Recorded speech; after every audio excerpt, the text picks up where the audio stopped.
Contingent liabilities यानी संभावित देनदारियां एक ऐसा विषय है जो वित्तीय दुनिया में बहुत महत्वपूर्ण है। ये वो देनदारियां हैं जो किसी निश्चित घटना के घटित होने पर ही उत्पन्न होती हैं। उदाहरण के लिए, अगर आपकी कंपनी किसी कानूनी विवाद में है तो उस मामले का नतीजा तय नहीं है।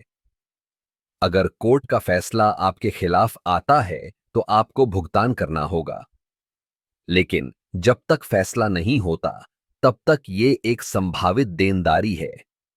अब यह समझना जरूरी है कि ये देनदारियां आपके वित्तीय विवरणों पर कैसे असर डालती हैं। जब आप अपने बैलेंस शीट को देखते हैं तो आपको यह ध्यान में रखना चाहिए कि ये संभावित देनदारियां आपकी कंपनी की वित्तीय स्थिति को कैसे प्रभावित कर सकती हैं। अगर ये देनदारियां बहुत बड़ी हैं तो निवेशक और क्रेडिटर्स आपके व्यवसाय के प्रति सतर्क हो सकते हैं। एक और उदाहरण लेते हैं।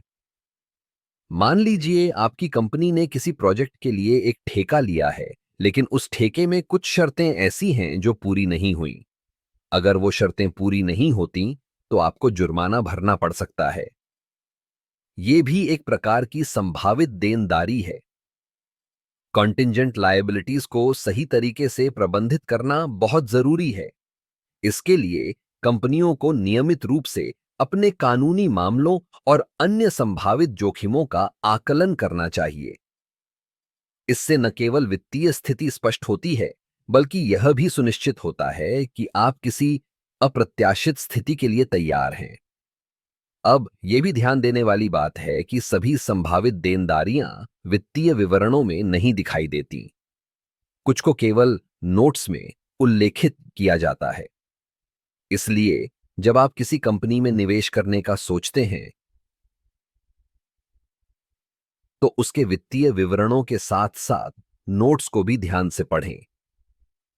अंत में यह कहना गलत नहीं होगा कि कंटिंजेंट लायबिलिटीज एक तरह से आपके व्यवसाय के लिए एक चेतावनी का संकेत हैं।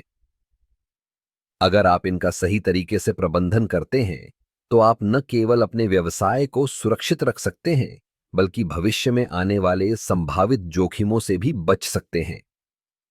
इसलिए अगली बार जब आप किसी कंपनी के वित्तीय विवरणों को देखें तो इन संभावित देनदारियों पर ध्यान देना न भूलें। ये आपके निवेश के लिए एक महत्वपूर्ण संकेत हो सकते हैं।